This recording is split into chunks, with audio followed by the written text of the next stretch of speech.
kita punya statistik itu lebih baik dari Jepang.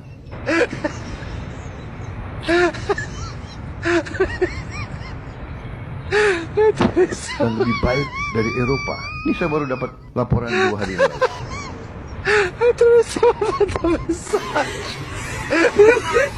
Wakil Presiden bermain karet gelang di saat berdialog dengan warga viral di media sosial. Kecilnya kan kecil yang ini yang laptop, nggak mungkin nggak ada. Belum dapat.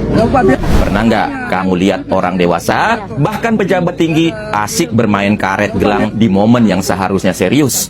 Kelihatannya itu mungkin cuma kebiasaan sepele, tapi dilihat dari sisi psikologis, ini bisa berbicara banyak soal kondisi batin orang tersebut.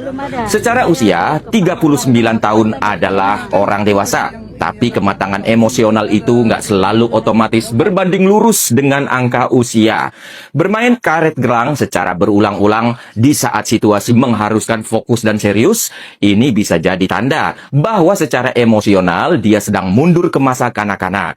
Dalam psikologi, ini disebut regresi usia, mekanisme pelarian diri saat menghadapi tekanan yang dirasa terlalu berat. Alih-alih mengelola emosi dengan cara dewasa, orang tersebut secara tidak sadar malah mencari kenyamanan dengan perilaku yang sederhana, aman, dan dulu biasa dilakukan saat belum dewasa. Kalau terjadi sesekali, wajar. Manusia butuh penenang. Tapi kalau terus-menerus, di momen-momen penting dan tidak bisa dikendalikan, ini bisa mengarah ke tanda kesulitan mengelola emosi, impulsivitas, atau kecemasan yang belum terselesaikan. Bukan penyakit langsung, tapi ini adalah gejala bahwa ada sesuatu di dalam dirinya yang sedang butuh perhatian dan perbaikan. Usia dewasa itu bukan cuma soal umur, tapi soal kemampuan menahan diri, fokus pada tanggung jawab, dan mengelola tekanan tanpa pelarian. Aksi ini mengundang beragam komentar dari warganet. Ada yang menilai momen itu menunjukkan sisi santai dan dekat dengan masyarakat, sementara sebagian lainnya memberikan pandangan berbeda. Itu belum dapat. Ya. Banyak orang yang nyinyir-nyinyir, Pak. MBG stop, MBG. Bagaimana MBG mau di stop? Kalau MBG di stop, siapa yang akan beli telur? Siapa yang akan membeli daging? Punyanya peternak. Siapa yang membeli sayur? Punyanya petani. Kalau kita semua tanpa MBG yang mau mengkonsumsi itu, tidak mungkin, Pak. Dan sudah kita buktikan, hari ini terbukti dia. Itulah pentingnya MBG ini. Di tengah pelemahan ekonomi dan ancaman krisis global seperti sekarang, pemerintah harusnya meniru Presiden SBY. Pas tahun 2009 dan tentunya setiap tahun ya Pak, Presiden SBY menaikkan gaji PNS sebesar 15%. Hasilnya, pertumbuhan ekonomi Indonesia di tahun 2009 memang jatuh ke 4,64%. Tapi sejak dinaikkan gaji oleh Presiden SBY, PNS-PNS itu naik nih Pak ekonomi kita secara konsisten di atas 6% dari tahun 2010 hingga 2012. Naiknya gaji PNS, guru, dan nakes itu bagus buat meningkatkan daya beli rakyat Pak. Pasalnya, mereka semua kalau naik gaji pasti belanjanya gila-gilaan lah, baik itu di mall, di pasar, UMKM, dan berwisata lah. Akhirnya apa Pak? Duitnya itu jadi berputar nih di kalangan masyarakat kecil. Pertumbuhan ekonomi Indonesia bisa ditopang oleh konsumsi besar-besaran untuk sementara. Sambil kita pelan-pelan nih membangun industrialisasi secara pelan-pelan. Kalau pemerintah cuma bikin MBG dan KDMP ya Pak, duit itu hanya akan berputar di pengusaha SPPG dan pengurus koperasi. Belum tentu nih, tuh duit sampai ke rakyat kecil.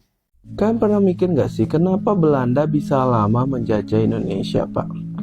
Karena mayoritas orang pada saat itu merasa tidak dijajah, Pak. Hingga di titik beberapa orang menyadarkan kita kalau kita sedang dijajah. Orang-orang ini yang menyadarkan kita, orang-orang terdidik, Pak. Tapi mereka cinta akan tanah airnya. Tapi ada juga orang-orang yang terdidik, mereka malah berpihak pada sekutu. Dia mendoktrin rakyat-rakyat kita dengan mindset kayak ngapain sih berjuang?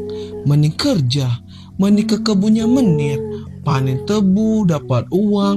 Mau gimana pun, mau siapapun pemimpin kita, hidup kita bakal gini-gini aja. Terdengar familiar kan? Tidak ada nasi setiap hari Kamis di Paniai, Papua. Dalam video yang beredar, nasi yang ditemukan masih dijual langsung dibuang. Warung makan dihimbau untuk tidak menjual nasi setiap hari Kamis dan menyediakan makanan berbahan dasar lokal seperti ubi dan keladi. Dalam sidak tersebut, nasi yang ditemukan masih dijual langsung dibuang. Beras atau nasi yang dimasak oleh warung-warung yang ada di Kabupaten Paniai, karena Bupati sudah tegaskan atau sudah menyampaikan bahwa setiap hari Kamis setiap warung harus masak ubi atau keladi atau singkong, tidak harus beras. Akhirnya Bupati sendiri di hari Kamis hari ini turun tangan melihat setiap warung yang ada yang masih masak nasi dan nasinya dibuang.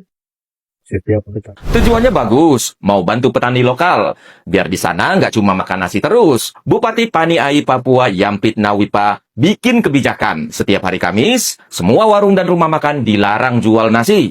Sebagai gantinya, mereka harus menjual makanan lokal seperti ubi jalar, keladi, kol, dan labu. Kebijakan ini banyak diprotes keras karena denda bagi pelanggarnya 1 juta rupiah. Bayangkan, warung-warung kecil yang sehari untungnya belum tentu segitu dipaksa bayar denda 1 juta rupiah. Kebijakan ini juga seperti dipaksakan. Nggak minta dulu pendapat dari penjual dan pembelinya. Karena pelanggan juga banyak yang mau makan nasi. Sebab sebagai orang Indonesia, apapun yang dimakan, kalau belum makan nasi, kita nggak mau ngaku kalau sudah makan. Tapi di sisi lain, banyak juga yang mendukung. Alasannya supaya panganan lokal makin dikenal dan makin laku. Jadi menurut kalian, bagaimana guys? Apakah kebijakan ini bagus atau malah merugikan? Siapa yang main tentara-tentaraan, jagain warung, tapi digaji gede pakai duit pajak rakyat dari APBN? Guru honorer, nakes, sampai damkar digaji di bawah UMR, padahal mereka yang beneran kerja. Program latihan dasar militer manajer koperasi Desa Merah Putih oleh Sarjana Penggerak Pembangunan Indonesia atau SPPI menuai kritik. Dengan anggaran fantastis mencapai 1 triliun, 30 juta rupiah per orang untuk 45 hari. Hasilnya dinilai jauh dari harapan. Alih-alih mencetak manajer tangguh didikan TNI, peserta malah disindir lebih ahli joget TikTok. Mbak, nanti kalau ada yang belanja ke kooperasinya, mbaknya joget kayak gitu ya. Biar ada gunanya.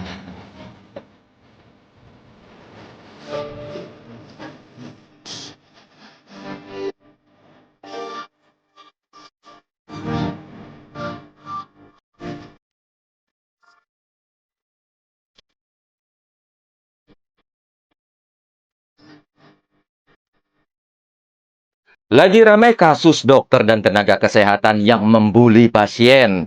Hanya sekedar curhat, menunggu lama tanpa tendensi memojokkan rumah sakit, tanpa memojokkan BPJS. Cuma sekedar curhat, yang maksudnya untuk meminta doa dan support. Ternyata pasien itu akhirnya meninggal. Cerita almarhum Yurizal ini asli sedih. Awalnya dia curhat 8 jam belum dapat ruangan. Kebetulan dia pakai BPJS. Niatnya cuma curhat kondisi dia yang lagi sakit dan nunggu lama. Malah kolom komentarnya dibanjiri netizen, diantaranya dokter dan tenaga kesehatan. Dr. Benny Christian Sihombing dari Sumatera Utara, alumni Fakultas Kedokteran UI, dia nyuruh pindah ke ruang jenazah. Ada juga dokter beasiswa PLDP ngatain, even some brain cells, alias nggak punya otak lo. Ada lagi dokter yang maki-maki nggak jelas. Ada yang nyuruh potong urat nadi juga. Turut berduka cita. Innalillahi wa inna ilaihi roji'un. Allahumma gfir lahu warhamhu wa'afihi wa'fu anhu. Sekarang yang komen-komen sadis dan jahat pada bingung gimana minta maafnya ke almarhum. Padahal kalau emang lu lagi stres dan butuh pelampiasan dengan komen jahat, komen aja ke akunnya pejabat. Maki-maki mereka sepuasnya. Jangan ke sesama rakyat, apalagi ke orang yang lagi sakit. Yurizal Tri Hairawan curhat di media sosial. Bukan untuk komplain, bukan untuk mengeluh. Dia cuma ingin disupport dan ditenangkan. Karena sudah 8 jam belum dapat ruang perawatan. Tanpa ada unsur menyebutkan pihak manapun. Cuma ingin disupport. Bukannya dapat empati, dia dihujat. Termasuk dihujat beberapa dokter dan tenaga kesehatan. Ada yang mencaci, ada yang merendahkan. Kalimat ruang jenazah selalu kosong dilontarkan akun yang teridentifikasi sebagai dokter alumni FKUI. Ruang jenazah selalu kosong, seolah kematian adalah solusi praktis bagi pasien yang berani mengeluh. Lebih menyakitkan lagi dokter penerima beasiswa LPDP, Dr. Elda Putri Rahardini, alumni UGM, menjawab, PP-nya kayak orang have, tapi aslinya heaven kah? Heaven some brain cell. Alias, dia bilang kalau pasien nggak punya otak. Belum lagi komentar dari seorang perawat yang suruh pasien potong urat nadinya sendiri, dan komentar absurd dari seorang dokter lainnya. Ironi pahit datang pada tanggal 31 Juli 2026. Yurizal dinyatakan meninggal dunia. Kondisinya sudah gawat, penanganan terlambat. Kata-kata sumpah serapah netizen yang sebagian adalah dokter dan nakes itu seolah menjadi kenyataan. Ruang jenazah yang selalu kosong akhirnya ditempati Yurizal. Mereka yang menyuruh pasien pindah ke sana kini harus menata fakta bahwa orang yang mereka hina telah pergi untuk selamanya. Publik mempertanyakan sumpah dokter dan nakes, mempertanyakan etika dan moral setelah viral dan Yurizal wafat. Tenaga kerja kesehatan yang jarinya lebih cepat bekerja daripada otak ini minta maaf. Tapi maaf datang setelah nyawa hilang, setelah luka di keluarga almarhum sudah menganga. Tanggapan netizen dan sebagian dokter saat pasien BPJS mengeluh memperlihatkan wajah keras sistem. Banyak yang langsung menyalahkan pasien, seolah antri 8 jam adalah wajar dan kesalahan pribadi karena memakai BPJS. Sebagian nakes menjadi alergi, seakan keluhan itu menyerang profesionalisme mereka. Padahal tak menutup kemungkinan di balik layanan BPJS, para dokter dan tenaga kesehatan hanya menerima bayaran yang jauh lebih kecil dibanding penanganan pasien umum dengan bayar pribadi. Dokter sama nakes ini paham nggak bedanya curhat, ngeluh sama marah? 8 jam belum dapat ruangan. Nggak mau spill rumah sakitnya, soalnya gua pakai BPJS. Duh, udah 8 jam nih, gue belum dapat ruangan. Kayaknya emang mau dibiarin mati kali ya. Rumah sakit mentang-mentang gua bayar pakai BPJS, udah 8 jam nggak dikasih-kasih ruangan. Susternya, dokternya jutek semua. Lagi ramai kasus dokter dan tenaga kesehatan yang membuli pasien, yang sekedar curhat, menunggu lama tanpa tendensi memojokkan rumah sakit. Tanpa memojokkan BPJS, cuma sekedar curhat, yang maksudnya untuk meminta doa dan support. Sampai si pasien itu ternyata akhirnya meninggal. Kolom komentarnya dibanjiri netizen. Bukannya dapat empati, dia dihujat, termasuk dihujat beberapa dokter dan tenaga kesehatan lain. Ada yang mencaci dan merendahkan, ada yang nyuruh pindah ke ruang jenazah. Ada juga dokter beasiswa PLDP ngatain Heaven some brain cell alias nggak punya otak lo. Ada juga yang nyuruh potong urat nadi juga. Sebenarnya nggak sulit kok memahami kenapa netizen itu marah. Karena dokter sama nakes, Heaven brain cell ini memang kemana-mana pembahasannya.